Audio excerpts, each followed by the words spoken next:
Hello, everyone. I'm Bo from Brutal Commentary, and today I'm doing my post-fight show for UFC 323, Merab versus Yan 2. Here we go. Overall, I thought this was an amazing card. Absolutely fantastic. Just about every single fight delivered in some way, shape, or form. Some I thought delivered better than others, and we just saw the end of two of the most dominant reigns of recent memory in both bantamweight and flyweight. One was a bit anticlimactic for sure. The other was absolutely emphatic. And overall, I give this card a 9 out of 10.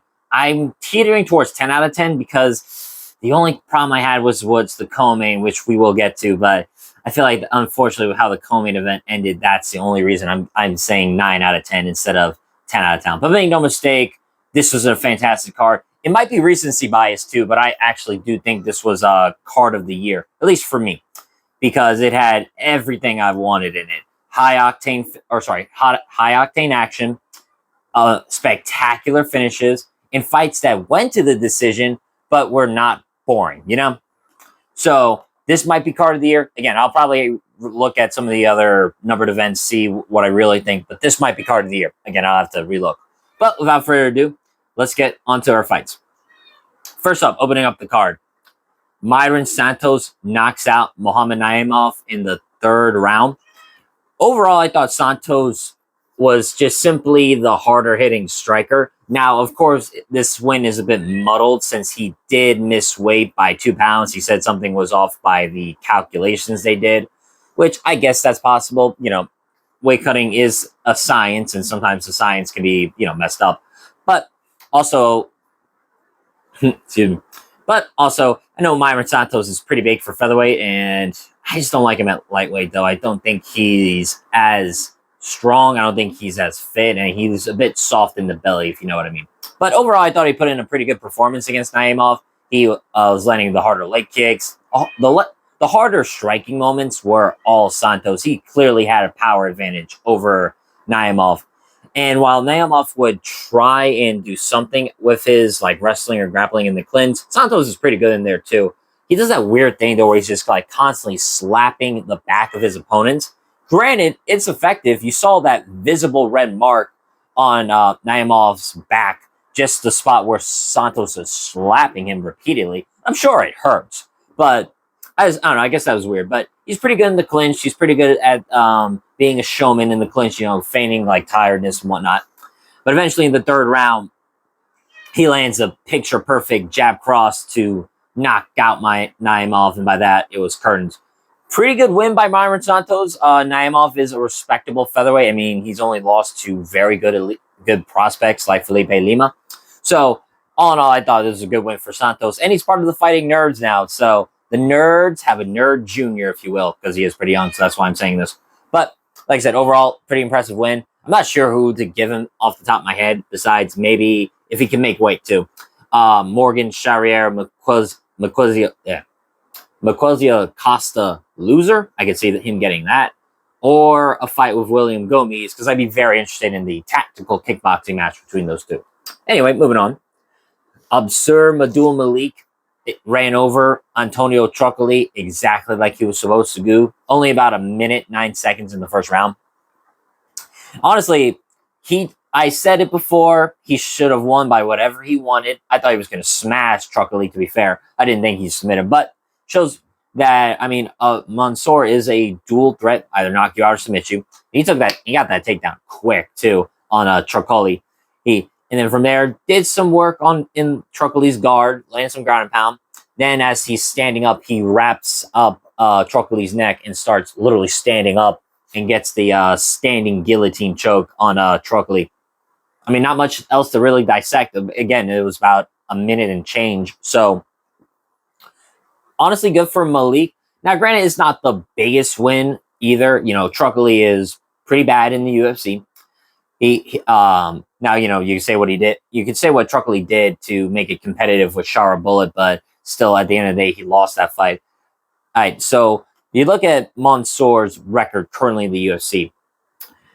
Beats Truccoli, like he was supposed to. Beats Nick Klein, who did take it on short notice, but it was no difference because he was going to fight Truccoli anyway. beat Dusko Todorovic, who is not of the level. You know, I don't think Dusko's that good. And a draw with Cody Brundage, which in a fight that was a bit closer than it had to be. So he's beating low-level opposition, and he is clearly a prospect to look out for. I mean, he is not 9-0, really undefeated in 10 professional fights. But you get my point. He is a prospect to watch out for. But middleweight's tricky, man. Middleweight is full of killers right now. So might be shooting for the stars here. I might be.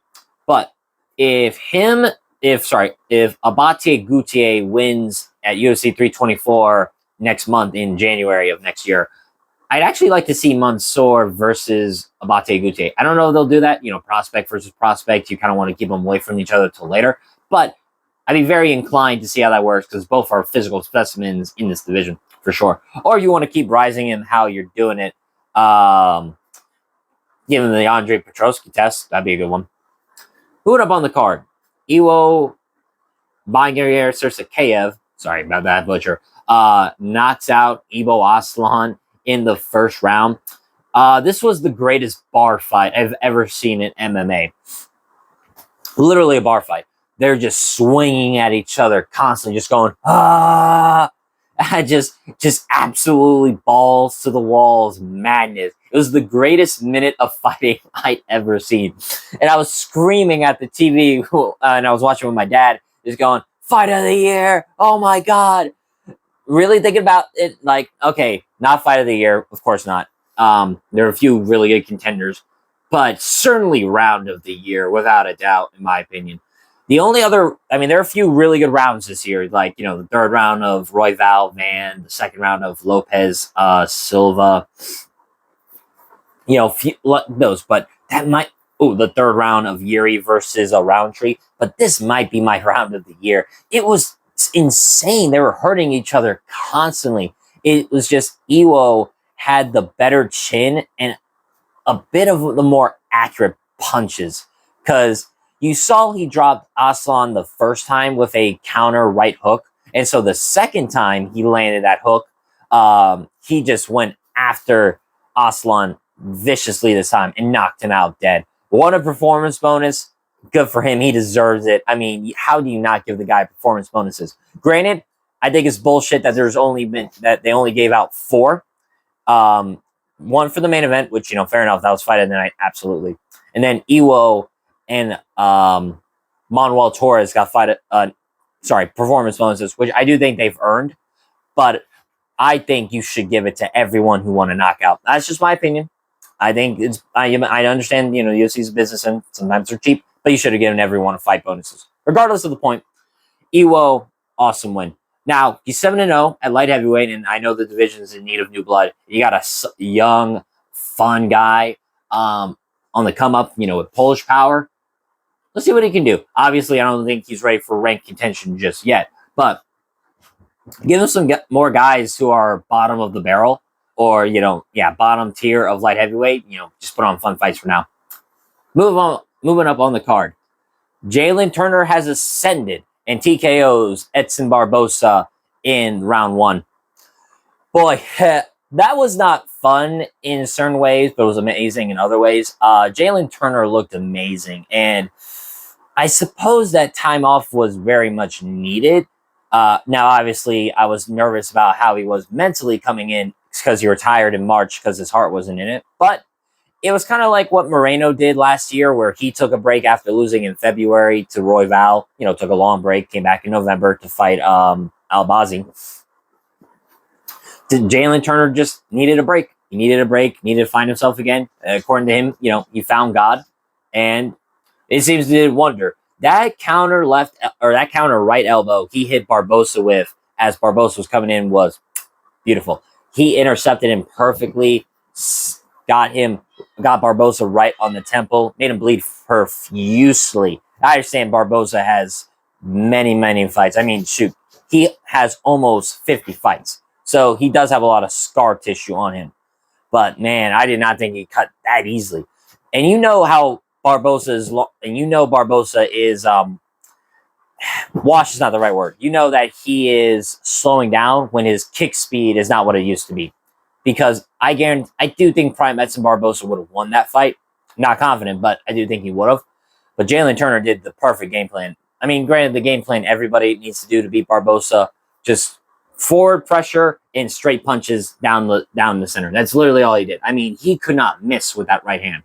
And eventually, Herb Dean gave Barbosa every chance to fight back. He didn't. And Jalen Turner ended up with the win. Jalen got, what do I want to say this?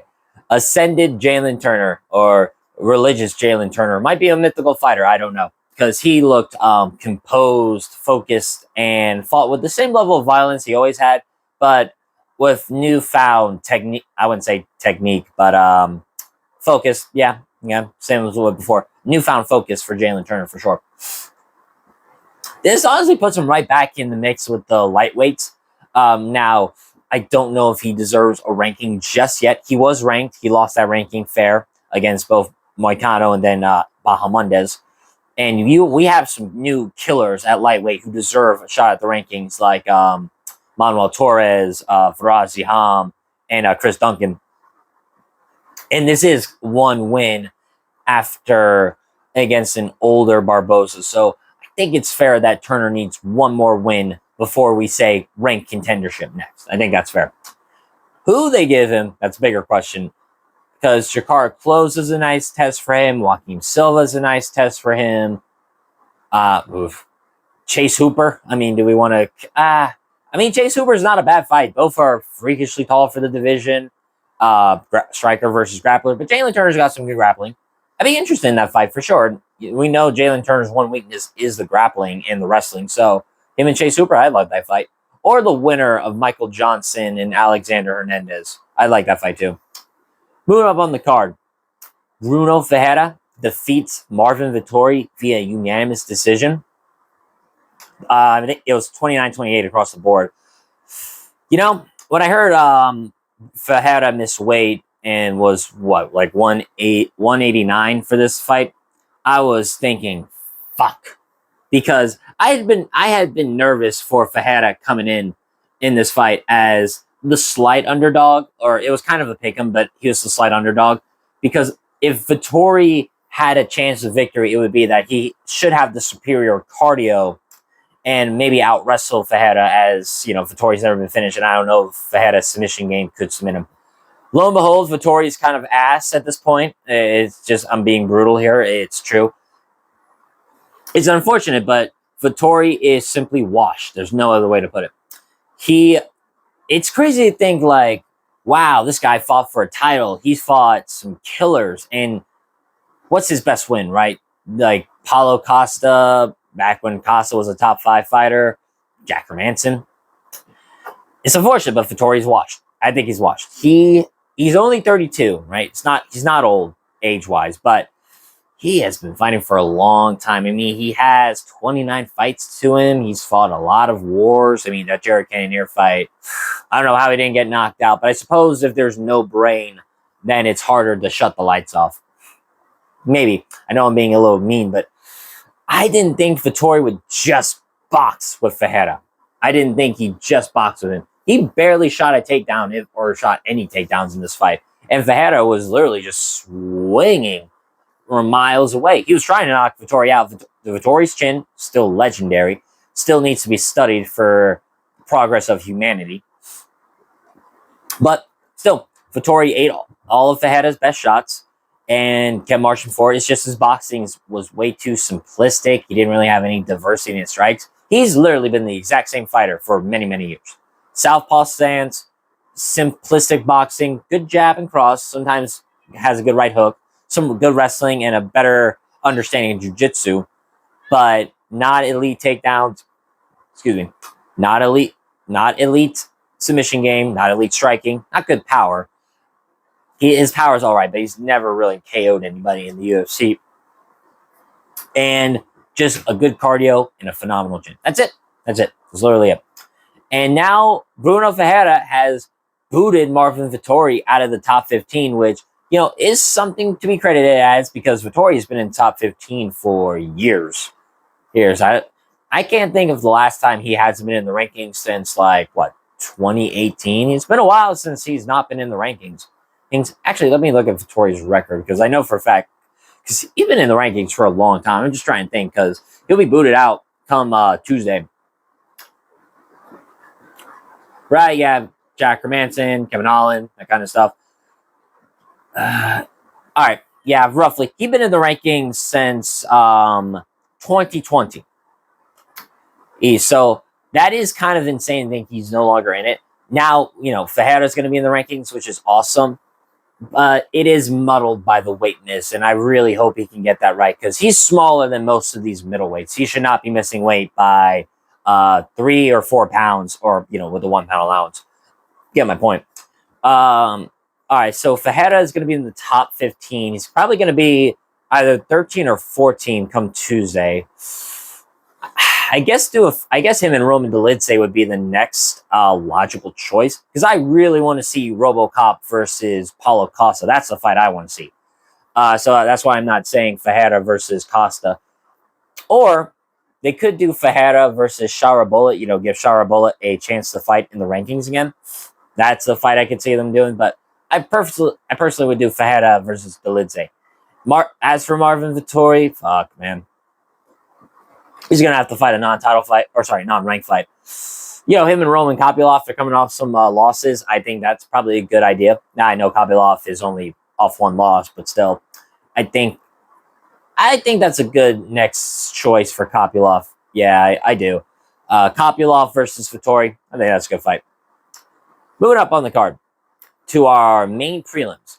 Varaz Ziham knocks out Nasim Salikov at basically a buzzer beater knockout at round 2. I know some people were complaining about the stoppage.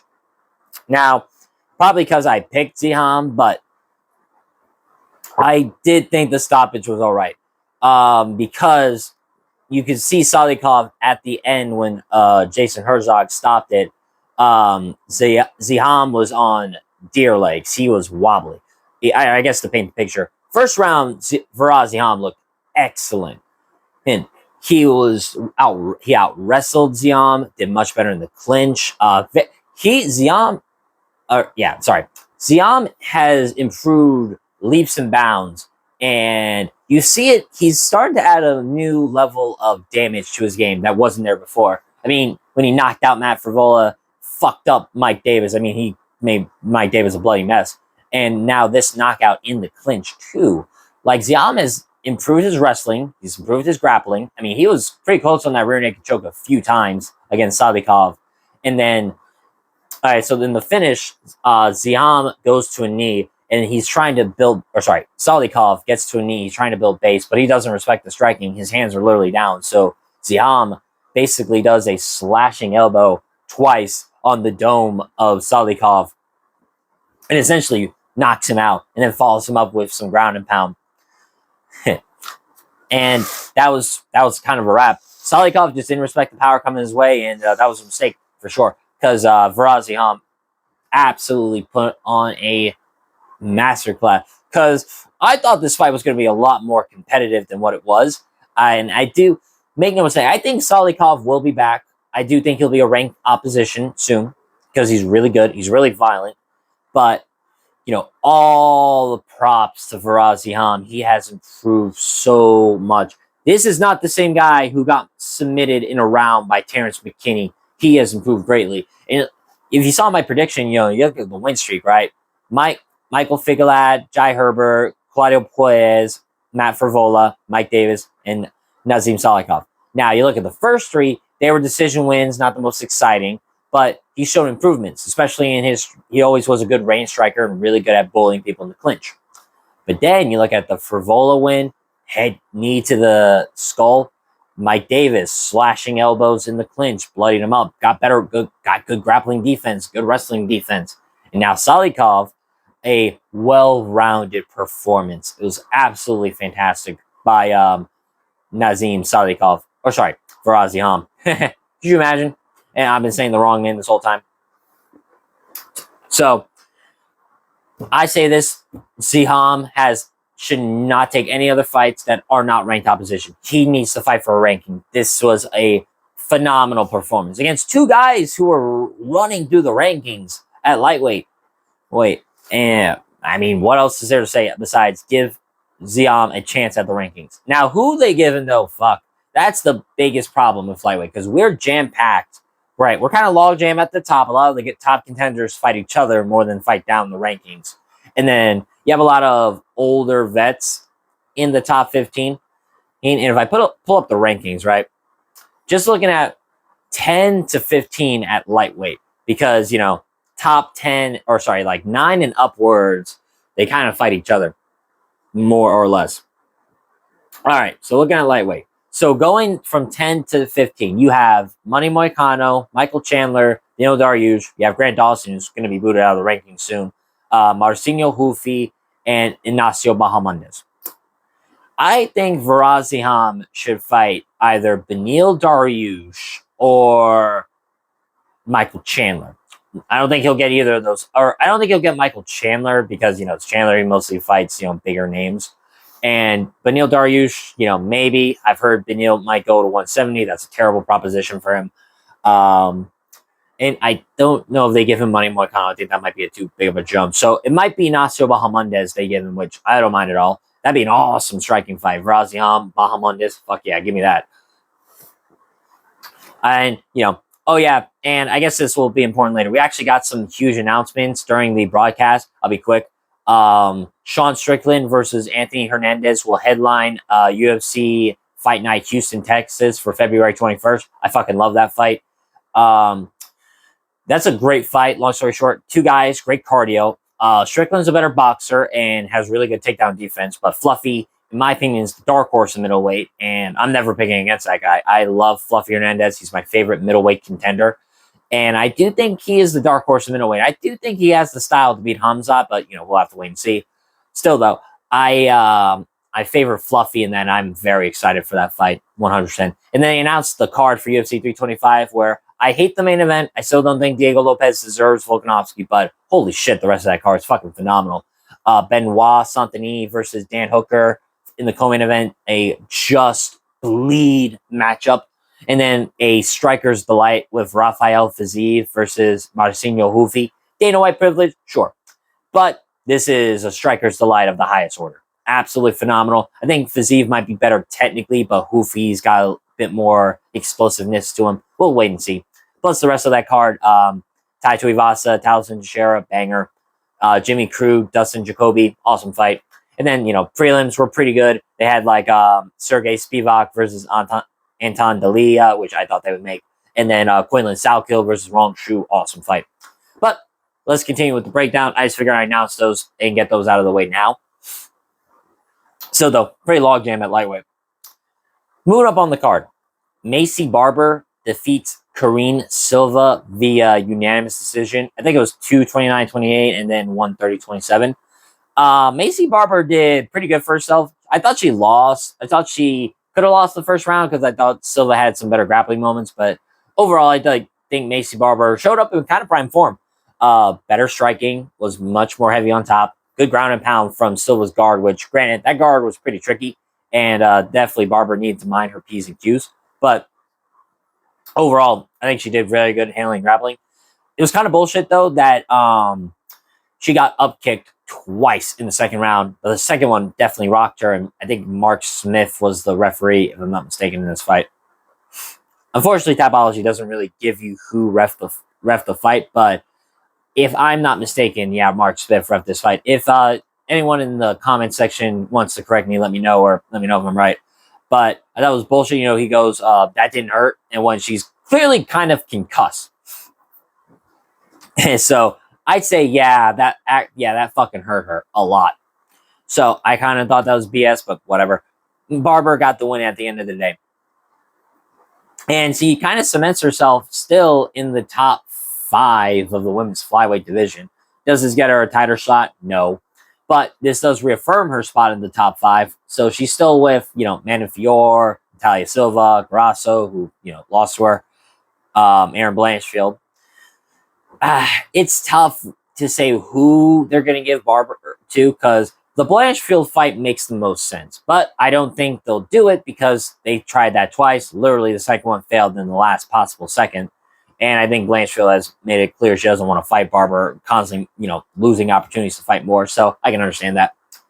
I feel like Barber still needs to fight up because she did defend her ranking. So she either can fight Fior or she fights Alexa Grasso in a rematch. And I think that Alexa Grasso rematch wouldn't be bad because now it's Natalia Silva versus Rose Namajunas, which I'm amazed Natalia took this risky fight, but good for her wanting to stay active. I mean, she's the number one contender in my eyes. If she beats Rose, she'll be undeniable for sure. But so Macy Barber, Alexa Grasso, I don't hate that fight.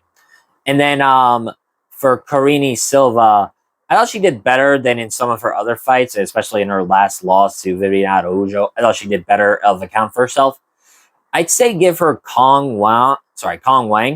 That probably is a good fight because, Kong Wang, I know they want to move her up. I personally would prefer Wong versus like an Andrade or something, but if I'm not mistaken, Andrade isn't even in the flyweight ranking anymore. So I think Karine Silva would then make sense. Moving up on the card. Chris Duncan submits Terrence McKinney via an anaconda choke in the first round. Holy crap, man. That was awesome. It's always the same with Terrence McKinney, man. He is a feast or famine fighter. He literally had Duncan hurt so badly in that round where he was just landing knees and uppercuts, hooks, trying to get Chris Duncan out of there with everything but the kitchen sink.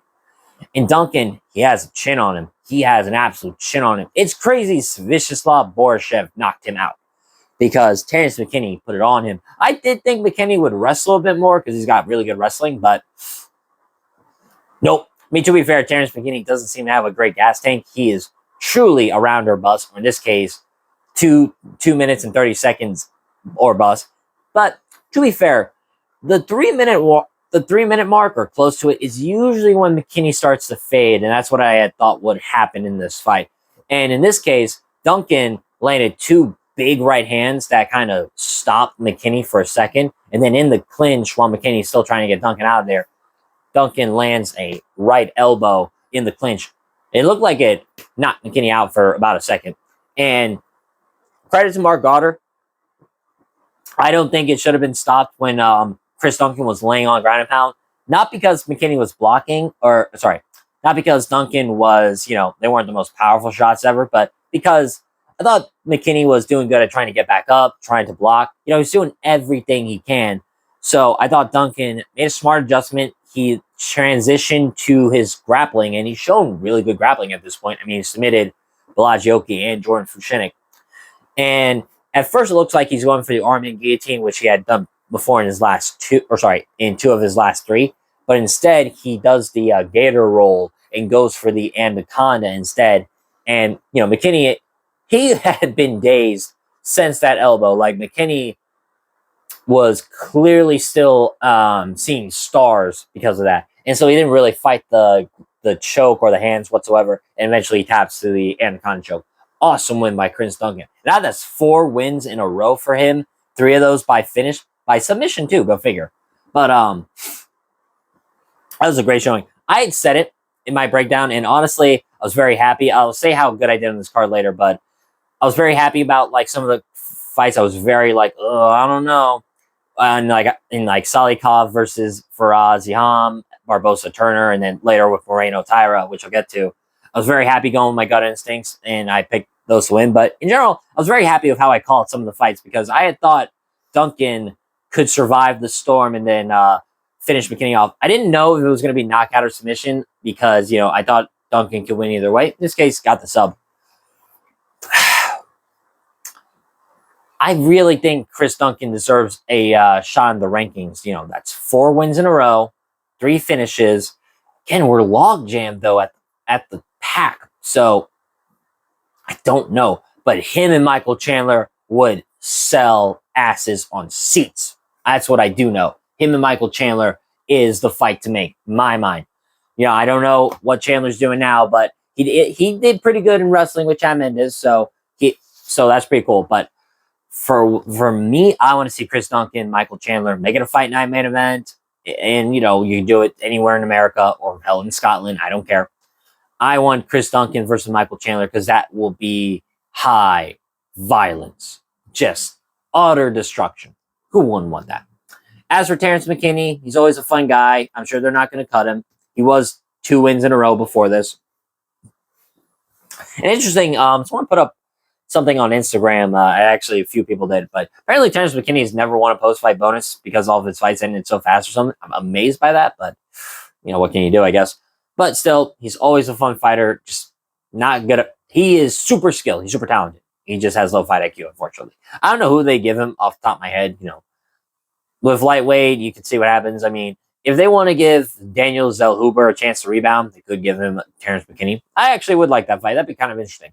But yeah, McKinney, I think Zellhuber fight would be fun for sure. Or maybe Kyle Nelson. I don't know. I was gonna say Drew Dober or Kyle Prepelik. That'd be a fun fight too. Moving up, our featured prelim. Manuel Torres knocks out Grant Dawson in the first round. Really, he knocked out Grant Dawson with the first significant punch he threw. Is kind of what happened. They were both kind of tentative. Dawson's striking was not refined. He was kind of did what he did with Bobby Green, just that big overhand he likes to throw, where he literally kind of looks away because he swings so hard. And the moment his first takedown attempt got stuffed by Torres, I kind of thought that would what's the one before kind of hurt Dawson's not ego, but like would definitely mess up his confidence for sure. And so from there, the finish was nice from Torres as he kind of hits a overhand, then a left hook, then I believe it was a right uppercut he landed on Dawson that knocked him out or dropped him. Then from there, Torres finishes with hammer fists, and that was just awesome.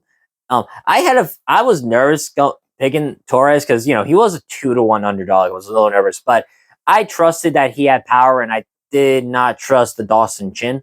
And you know, lo and behold, it kind of showed. You know, it's a shame for Dawson because he is a very talented guy. It's just he does not have confidence in his striking, both offensive and defensively, and he does seem kind of chinny. But you know, you gotta either have really good power and be a really. But it seems you need a mix of good defensive wrestling and either A, really good accuracy like Bobby Green, or 2, really destructive power like Torres. Because unless you have either of those and you know really good takedown defense, you're not really beating Grant Dawson because he has dogged wrestling. But this is a great win by Torres, is for sure. Now this will put him in the rankings because Dawson was ranked 13, so he's going to get ranked for sure. Now I do think Torres will get a fight against someone in the top 10. I think he will. I think Money Moicano would definitely make sense for Manuel Torres. It'd be a tough fight for him because Money Moicano, you know, he doesn't quit and he's very fun. Or sorry, Money Moicano doesn't quit and he's very dogged. And he has similar weapons as Dawson, but I think Hinato's better with his grappling. And he might be a better takedown guy than or he might have better takedowns than Dawson simply because Moicano likes to use his trips too. So that'd be a tough fight for Torres, but Torres for sure has the power advantage and Moicano is 36. So that'd be a great one.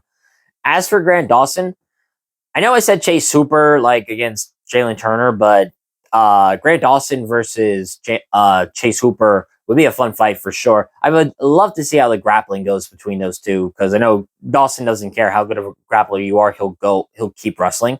And Chase Hooper doesn't care about getting taken out. So I'd be kind of interested. If not, then, you know, Jim Miller, you know, something like that. Moving up, our main card opener. Jan Blachowicz and Bogdan Gustov fight to a majority draw. So one judge scored it for Blachowicz 29-28, and then 2 of the judges had it 28-28. I agree with both scorecards, if I'm being honest. I thought Blachowicz won the first round, just simply having I wouldn't call them better shots. I guess the proper word I would use would be the more persistent ones, because he was stinging Gustov with that lead leg kick to the thigh or calf, and then the jab. mean, he had Gustav going wide-eyed every time Yan landed the jab. And so I thought he won the first round just because he had the more consistent volume and simple strikes. Sometimes you don't need the biggest of power shots to win rounds. If neither of you are landing like with big power, but one of you is landing the more consistent ones, then you're going to win the round, in my opinion. And so I gave round 1 to Yan. Round 2 was Gustav's round. The trick was the round of 10-8. I did score it at 10-8 because Gustav dropped Yan with a right hand, and then from there, in all of the second round, Gustav was either in half guard or full guard and landing surgical elbows and hammer fists. It actually cut Yan up pretty good. And you can see there was one elbow had a bit of an arc to it that slammed on like the top of Jan's head, and you could see Yan had a visible reaction to it. And it was all Gustav's round. The most Yan did was, kind of attempt a heel hook that really didn't go anywhere.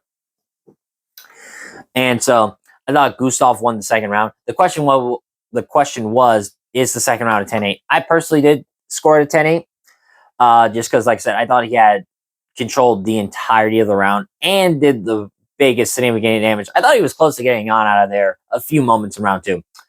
I just didn't know if the judges were, because judges like not to, what's wrong?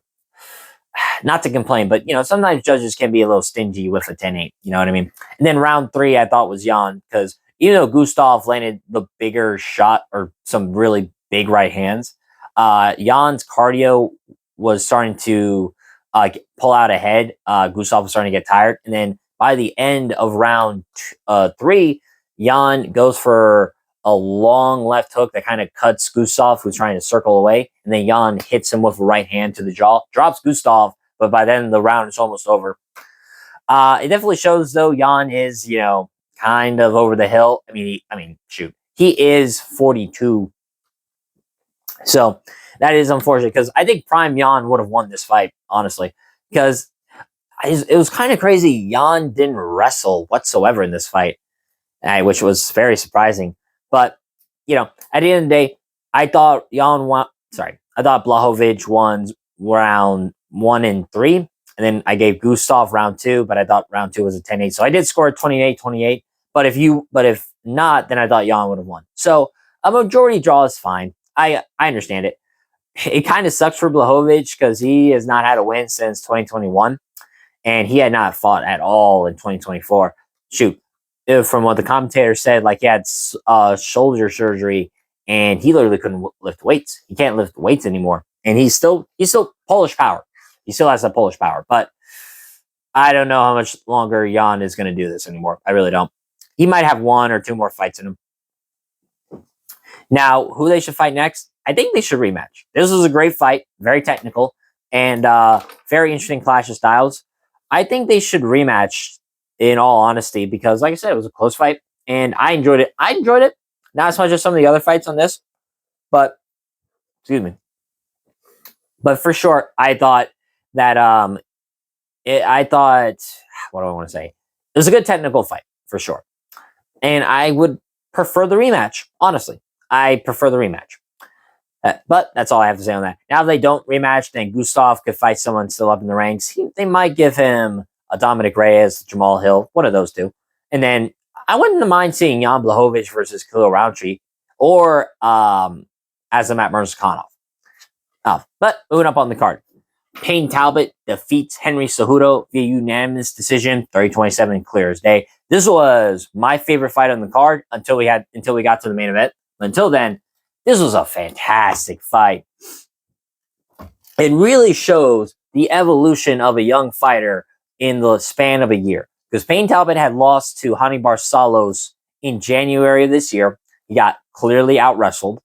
Then he beats Felipe Lima in June at UFC 317 in a fight where he greatly improved his grappling and takedown defense and offense.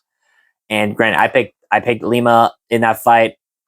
It was what it is, because I thought Talbot, how much could he have improved that wrestling over the course of, at that time, 6 and 5 months? Well, he greatly improved it. And now another 6 months, and Talbot out wrestles an Olympic wrestler. I mean, It's not just that Talbot like shot a blast double and wind up in side control at end of round 2, or sorry, at the end of round 1 for against Cejudo, but excuse me. He literally in like the first half of round 1, Payne Talbot took down Cejudo with that inside trip, which is what Cejudo does best. Cejudo has one of the best inside trip takedowns in MMA, and Talbot got him down with that. You kind of saw he got a little overzealous in round 2 when Talbot tried to continue taking down Cejudo, not as successfully, and Cejudo was able to out scramble Talbot and wind up on top, but Cejudo wasn't able to do much in top position, unfortunately. But man, on the feet, Talbot was battering Cejudo bad. It clearly, like, I know they were friends, I know they trained together somewhat, but it was clear you had Talbot who, is on the rise, man. I've always been high on Payne Talbot. It was a little lost in the Barcelos loss, I will say, but I mean the improvements is clear as day. He is not the same fighter he was in January as he is now in December. He is much improved. And but yeah, in the striking, he beat the shit out of Henry Cejudo. You saw at the end of the fight, Cejudo's right side of his face, specifically around his right eye, was swollen. I think his cheek was broken. And just by how much he looked like he had been stung by a bee. He looked like he had an allergic reaction or just swelled like a balloon. Like a balloon. You saw like Talbot, like I thought Cejudo had some good moments in the fight, like those leg kicks in the very beginning were good. I thought his wrestling was pretty good at times. Well, the out scrambling Talbot at times when he failed like the lateral drop and then continued on. I thought that was pretty good. But Payne Talbot, man, it's like in that second round when I think it was the left hook, he wobbled and dropped Cejudo in the second round. He fucked up Cejudo with great body shots. You saw Cejudo wincing and start you saw him like sort of crouch, like, oh, like those body shots were hurting him. Those knees in the clinch, the elbows, the intercepting knees when Henry would go for takedowns. And then finally, 10 seconds left, Talbot literally does this. And you know what? Credit to him. Some fighters do this shit and are not Max Holloway. They are not. They'll do this and then back away or go for a takedown. But nah, Talbot, he's up on the scorecards. This is Henry Cejudo's last fight. Talbot gives him in one last opportunity to fight, say, you know what? Right here. And he does it. And credit to Cejudo, too. Cejudo didn't have to do it, and I would have understood it. But Cejudo wanted to go out on his shield to a degree and fought. He just fought. And Talbot beat him. He beat him soundly. Beat him soundly. This is awesome. So now Talbot is going to be in the top 10 of bantamweight. He's gonna be a problem for some of these bantamweights. I'll tell you that. It's just improvement. Now let's see. Cejudo's ranked 10. So does he fight below? Does he fight like a Kyler Phillips or a Rob Font or a Vinicius Oliveira? I don't think so. I don't want to see him fight Martinez either because Martinez and Talbot are prospects for sure. For me anyway. Even though now both are ranked contenders. We're kind of having an overhaul. A lot of the old heads in bantamweight are starting to kind of be showed the exit, if you will. First, David Martinez when he took on Rob Font on short notice. Now this. I'd say the best fight for Talbot would be, I think, Marlon Vera. I think he could beat Marlon Vera too. That'd be a fun fight. And then, just take a moment. Let's appreciate Henry Cejudo. He retires 16-6. He was the former flyweight champion, former bantamweight champion. The first time he retired, it was a bit of a surprise, but at that time, he left with the greatest 4-fight win streak I think most people can agree on. Now, I understand he had knocked out Wilson Hayes and beat Sergio Pettis, but the 4 fights, right? Beat TJ Dillashaw, which I understand was split decision, but still ended the reign of the pound-for-pound king, is a feat unto itself. He beats TJ Dillashaw to save the flyweight division, beats a prime Marlon Moraes, who was just killing everybody, to win the bantamweight title, and then retires, knocking out Dominic Cruz in a fight that was not competitive. And then even then, when Cejudo came back, I did think he made a mistake retiring at the peak of his prime, but even his comeback, he's competitive. He was competitive. The Aljamain Sterling fight was very close. he hurt and won the first round against Merab. He was competitive with Song Yudong. This was the only fight that Cejudo has never been competitive in. And now, granted, it is a Cejudo who's 1 foot out the door. So I understand it's not the best Henry Cejudo. But it's nothing to take away from Talbot, because he did a phenomenal job. So, and Olympic gold medalist, 2-division champion in the UFC, and some of the harder weight classes it is to be champion, like flyweight and bantamweight, even back then. So, congratulations to Henry Cejudo, and live a long career, because he's also trained some championship caliber fighters. Like, he helped Yuri, he helped Zhang, he helped Figgy. Cejudo's done a great job with many elite fighters. Helped John Jones in his return. Yeah, good for Cejudo. I hope he coaches. He's a really good coach. I'm very happy for him, and I think he's I think he fought a great career. It's just unfortunate. I think he made some mistakes in his prime, but is what it is. So, without further ado, let's move up on the card. This one shocked me. Now, controversy aside, Tatsuro Taira TKOs Brandon Moreno in the second round. This is insane. Now, I do agree the stoppage was early. However, I'm not going to scream to the moon and say, oh, what were they doing? Moreno was just getting out of there. What are you doing, Mark Smith? I do think the stoppage was early. But I'll tell you what, man. Tatsuro Taira on your back, you ain't getting him off. And I think he was going to keep laying the hammer down on Brandon Moreno. I think he would have gone to TKO, even, let the fight go on a few more seconds, see if Moreno could get out, and not then stop the fight. But first round, they kind of exchange some striking. Taira goes for the takedown. Then Moreno starts going for an inverted triangle. Well, and then for about 4 minutes or so, we're basically having Moreno in that triangle attempt and, trying to lock in the submission, while Tatsuro either is, making sure he's safe, or sometimes kneeing the body, or sometimes hitting Moreno in the head. But mostly it's just making sure he doesn't get caught in the triangle. Then they get up, they exchange some striking. I thought round one was Moreno, just because, having that triangle on for as long as it did, I feel like wins you the round if you're having a close submission attempt. I understand it wasn't super close because Tatsuro was able to get enough space to breathe, but still, I understand why.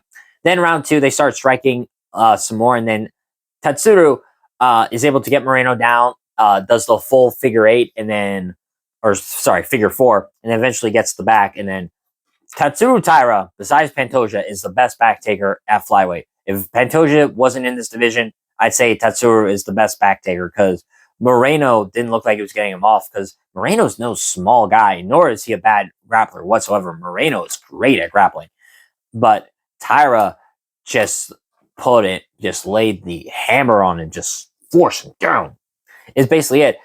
And it looks like it's simple to me. I think Tatsuro is really filling out in this division. You saw he looked so much bigger, much, much stronger than I had ever seen Tatsuro before.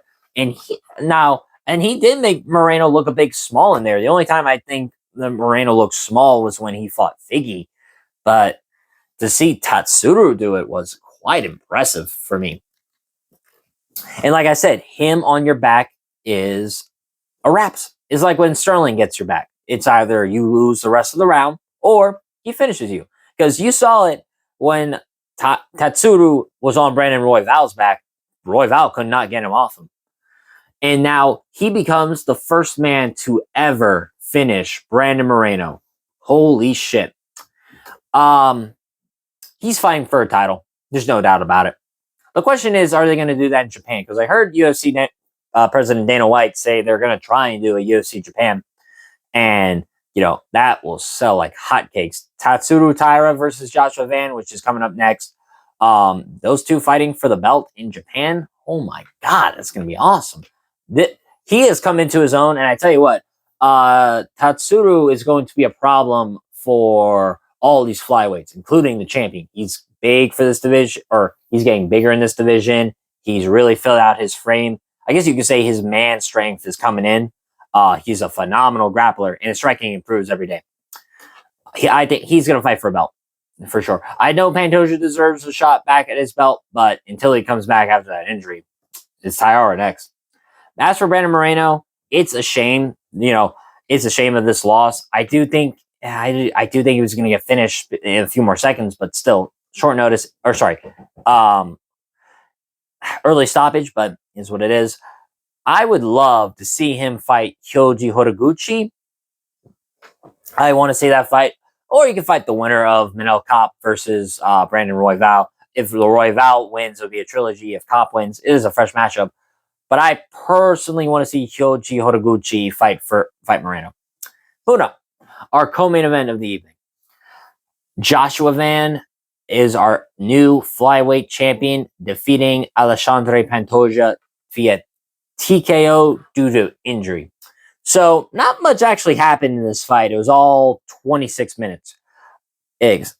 So they start immediately, as I kind of thought, kind of a car crash. They're both coming into each other. A few exchanges. Then Pantoja goes for a rear head kick, kind of glances the shoulder and hits Van on the head just a bit. Van catches the kick and kind of pushes Pantoja off him. And so Pantoja, he's falling this way. He posts with his arm, and then I don't know what the fuck people are thinking. I don't know what the doctors are talking about, but you see Pantoja's elbow. I hope I'm right on this. Dislocates, and his bicep literally goes a different direction from his forearm. It was a nasty arm break. It was gruesome. Like, I never seen someone's arm break like that. I've seen legs broken for sure, but I don't think I've seen someone's arm break like that in a while. And it just muddles it so much. Oh my God. I don't know why Dana White, Megan O'Leary, and the doctors are saying that he's suffering a dislocated shoulder. I don't know how that's possible because, granted, I've never suffered any injuries, stuff like that, thankfully. But I can tell you, just my eyes, it looks like his elbow dislocated. I really hope it's dislocated. I hope it's not torn, because if it's just dislocated, then maybe Pantoja will be able to come back sooner. But still, it sucks. It sucks because Pantoja is the second greatest flyweight of all time, and he was on such a great win streak. 8-fight win streak in the flyweight division, 4 title defenses, each one looking more dominant than the last, except for the Usyk fight, but is what it is. And now he loses his title like this. It is such a fucking shame, because because I think this was shaping up to be a great fight. And him and Merab were the most dominant champions, the longest reigning champions of all the men's champions currently. And he lost. He loses his title in the flukiest way possible. Now, with that being said, let's talk about Joshua Van for a second. I know some people are a little pissed about him celebrating and whatnot. Guys, I don't know what to tell you. He's 24. He is now the second youngest champion ever. The first Asian male champion. Technically, he's from Texas, but, he was born in Myanmar, came to the U.S., and he has now opened a door of wealth for him and his family. How the fuck is he not supposed to celebrate like that? Not celebrate. I understand jumping in the cage, all that stuff. Like, why should he be celebrating? He's kind of a paper champion or a fluke and all that stuff, all, what people want to say. But he has now opened up a wealth of opportunities for him and his family. So, I don't tell you, man.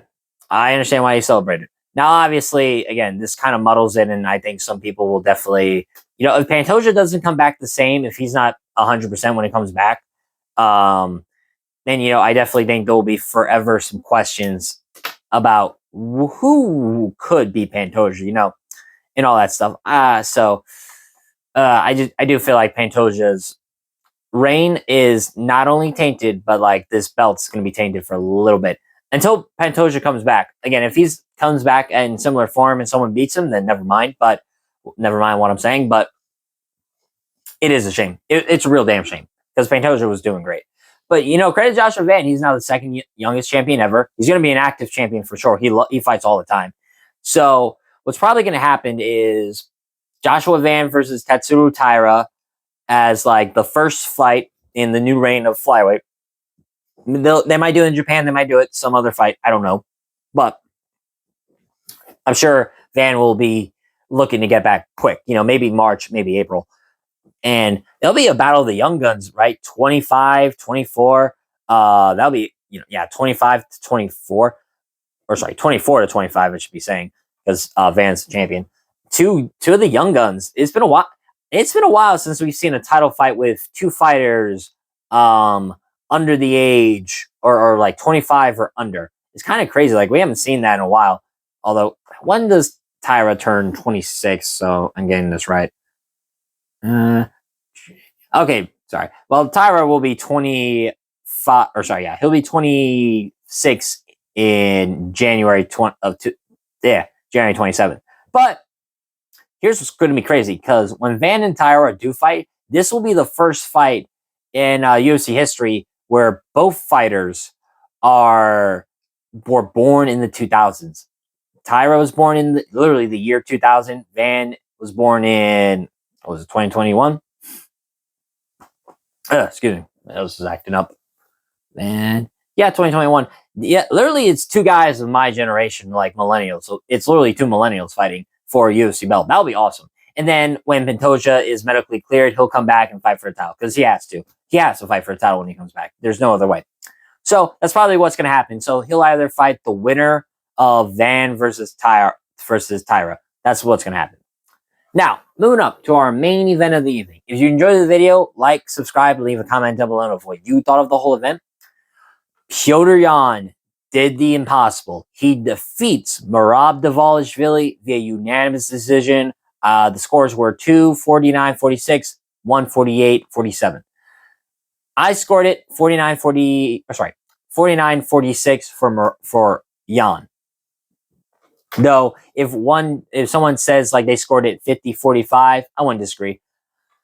The first two rounds were the closest to me, because I thought Merab was doing better in the striking than he did in their first fight. He actually was touching up Yan to a degree and landing some good right hands. Merab's very good at those like elbows off the break in the clinch, and I thought he was doing pretty well in that. Doing his normal thing, going for takedowns. I was kind of surprised that he didn't shoot for a takedown until like the last minute 40 seconds of round one. He finally shot for a takedown. It was kind of like when watching Bilal versus JDM, in a sense of like, why isn't Bilal shooting right away? He's just striking. Does he think he's that good of a striker? Well, either way, Yan was landing a piston of a jab on Merab. You saw Yan was doing a lot of his best work from orthodox, landing good jabs, some good straights. Rock Merab in the first round with a 1-2. I thought that's what won Yan round one. It was, because here's the thing, the way you score it, for me anyway, I thought you could either give Merab either round one or round two. Not either or, but one of the two. But I think I scored it round one for Yan, and then I gave round two to Merab, because it was doing better in his pressure. He was doing better with his offense, and I thought he landed overall the better strikes. But, it was a very close round, but I did score it for Merab. But then, round 3-5, it was all Petr Yan. And, holy shit. Round 3 was easily the best round of the fight, where Yan, I forgot to mention this, Yan took Merab down a few times in this fight. First, like a few times in the first. Round 3 was the most significant, where Merab kind of gets a headlock, then Yan picks him up and then slams him on the side of his head. Then literally not even a minute later, Merab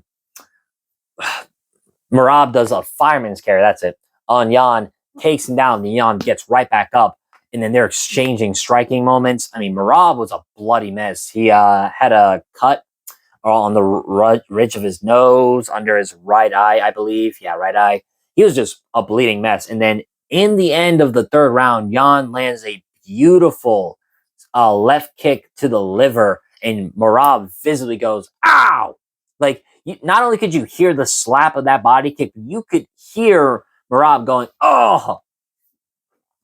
And from there, Petr Yan, he is everyone calls him a computer for a reason. He downloads data on his opponents and figures out like their reads, their movement, their weaknesses. And then eventually Yan starts ending all of his combinations to the body, whether it was body shots, kicks to the body. It didn't matter what combo Yan was throwing, whether it was a 1-2 or so. He would always end it with a body attack because Merab, for all of his greatness, for all the times he's looked invincible, there's one thing that's always plagued him is that he does not respond well to body shots. You saw him in the first fight with O'Malley. O'Malley landed those teep kicks to the gut, and Merab was visibly affected by those.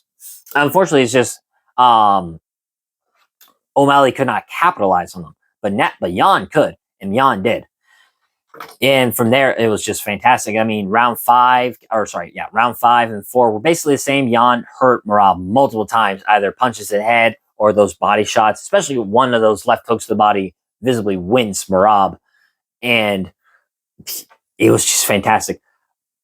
And then, so I scored it round 1, 3, 4, and 5 for Yan, round 2 for Merab. This was an amazing fight. This is one fight of the night. This was an amazing fight. A few things I would say about both guys. Apologies if you indulge me. One, I don't know if that's my favorite bantamweight fight or title fight of all time. I don't agree that it's Garbrandt versus Cruz is not really my favorite bantamweight fight. It's a good fight, but I kind of think it's overrated at times. My favorite bantamweight fight might be Merab versus Umar. And then second was TJ Dillashaw versus Renan Barão, the first fight. But this, I think, is my second favorite bantamweight title fight of all time. This is exactly why I love the lower weight classes. I mean, you look at this card, right? All the fighters, except for 2, were lightweight and below. And look at what entertainment we had. Great fights, great finishes. I mean, how can you not love the lower weight classes? And this fight was the epitome of why. High octane action, high pace wrestling, grappling, striking, not back and forth in the sense like Merab hurt Yan, then Yan hurt Merab, but just like never stopped. Those two never stopped fighting. And this might be my second favorite bantamweight title fight of all time. That being said, it's kind of crazy though, because I think Umar and Merab was a better fight. I think this might be my favorite title fight of the year though, because you really think of everything that encapsulates it in the story, right? Merab was the dominant champion. He had proven to be the bantamweight GOAT with just how good his title reign was. He was going to do the impossible. He made 4 title defenses in a year against a guy he 50-45 already in Yan, who was a former champion. Then, got some good wins back, beat Song Yadong, Deiveson Figueiredo, Marcus McGee, but Yan didn't look like vintage Petr Yan. This was vintage Petr Yan and wins the belt back. This might be my favorite title fight in 2025, just because of the storyline for it. Now, that being said, let's talk about Petr Yan for a second. When he won the belt against Jose Aldo, he looked to be unstoppable, just mythical beast from Russia. And it looked like nobody was going to beat him for a long time. Then he knees Sterling. He knees Sterling in the head and, fucks himself over. And from there, like the butterfly effect, right? He beats Corey Sandhagen in one of the greatest fights I've ever seen to win the interim title. Loses to Sterling via split decision, which I did think he lost. Lost to Sean O'Malley in split decision, where most people thought he should have won. And then he loses to Merab badly, right? And I know people are going, oh man, this could be a Tony Ferguson losing streak. Like, to be fair though, it's bantamweight, right? He's only losing competitive fights to literally the top 3 at the time of that division. Then he beats Song Yadong, beats Deiveson Figueiredo, beats Marcus McGee. 2 of those fights were really entertaining. One of them showed, why he is of the level. But it really shows that it's like a man who lost his belt, but instead of immediately getting a title, he did get his sort of immediate rematch when he fought Aljo the first time. Granted, he had to fight Sandhagen, but that was circumstances of events with Aljo having to pull out due to injury. You get my point. But it really just shows of someone who lost their belt, lost a few fights, and then just retooled, had one goal on their mind. Beat the man who beat me. In this case, beat Merab, who beat me. And just never give up. Never give up. Never give up. just keep improving, and you saw it in this fight. He took Merab down, right? He landed 9 takedowns. He got 5 of them. He defended 27 of 29 of Merab's 29 takedowns. Merab only took him down twice. Now, I understand Merab didn't get that many takedowns previously in their fight. You know, he only got 11 of 49, but still. The fact that he only got 2 fucking takedowns was crazy. I guess there really was truth in what Yan said about fighting with a broken right hand, how, you know, it fucked him up. I guess it was true. It was true. I guess in many ways it was kind of like what Poatan said, you know. He was really injured in the ankle eye fight, messed him up. He wasn't at 100%. And then he came back healthy and smoked him. In this case, Yan beat Merab's ass. He beat his ass. He out wrestled him. He outstruck him. He out grappled him. It was vintage Petr Yan. The type where Yan just gets better fight round by round, and eventually the skill gap is so wide and he's so ahead that it's almost impossible to catch up to him. And he is the now 2-time bantamweight champion. He is now one of 3 people to ever win that belt back. Cruz, Dillashaw, and now Yan. That's a great group to be in. Now, I don't think this makes Yan the bantamweight GOAT, but this is one of the best wins in UFC history. Certainly, in my opinion, the best win in bantamweight title history. That being said, let's talk about Merab real quick. I think Merab is still the bantamweight GOAT because of the wins he had, the 14-fight win streak he was on, and the names he beat, and the fact that he was kind of lapping this division. And so I think he's still the GOAT. He has, you know, he ties Sterling with the most title defenses at 3. And like I said, 14-fight win streak is nothing to laugh at. And the names he beat, you know, he beat Yan the first time. He dominated him. And now, you know, Yan beats him in the rematch. Beat O'Malley twice. Beat Umar. Beat Sandhagen. Beat, you know, Marais, Aldo. You've heard this all before. You know, you've heard this all before. But let's make no mistake. I still think he's bantamweight GOAT. I did think he was going to be fighter of the year. And if he won, you were sure was going to be fighter of the year. I mean, he reached for the stars trying to get 4 title defenses in a year. Unfortunately, it didn't happen that way. Could all these fights have played a factor in it? Absolutely. You know, training 4 title fights in a calendar year, that I'm sure that's taxing on the body. And he gets injured in most of these training camps. So I definitely think it had a factor to play. Plus, he is 34, and the consensus was if either A, knock out Merab, or 2, you know, wait till he gets old. You know, what is it? Wait till Merab gets old and his game all kind of falls apart. Maybe. But Yan showed some key factors in how to beat Merab. You know, you got to pressure him. You cannot take your foot off the gas. And 2, body shots. Body shots affect Merab greatly. But still, I think Islam might win fighter of the year because of this. But let's make no mistake. Merab was a great champion, an active champion, no doubt about that. And really, honest to God, just showed how great he was. I still think he's bantamweight GOAT. Now, who they fight next, I think a trilogy is important.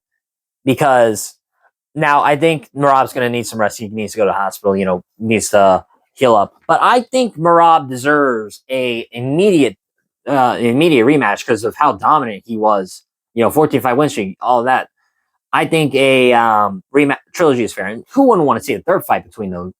And especially now that it's one guy won dominantly, the other guy won dominantly. Let's see what happens in the trilogy. I'd love to see that. So I think trilogy is what matters. Now, let's say they don't do this, right? We have, if Umar beats Figgy and O'Malley beats Song, that's kind of tough who they might give it to. I mean, Dana White privilege, so they might give it to O'Malley. Plus, I'm sure Yan might want to get the win back over O'Malley. But if not, Umar is another one. And I think I honestly think Yan can beat Umar, if being honest. But with that being said, that's been my post-fight show for UFC 323. As I said before, if you liked the video, like, subscribe, leave a comment down below on what you think's going to win. Overall, I went 11, 2, and 1 on the card. I got 11 fights right.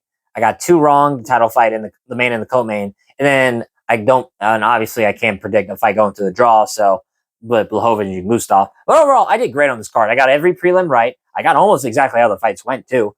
I went 2, 2, and 1 on the main card. Again, I got Tyra.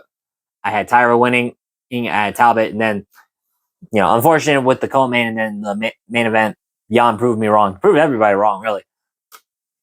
So, all in all, I did pretty good on my prediction on this card. I'm quite happy with myself on this. But with that being said, I've been Bo from Brutal Commentary. Stay calm, stay respectful, enjoy the violence. I'll see you all next time.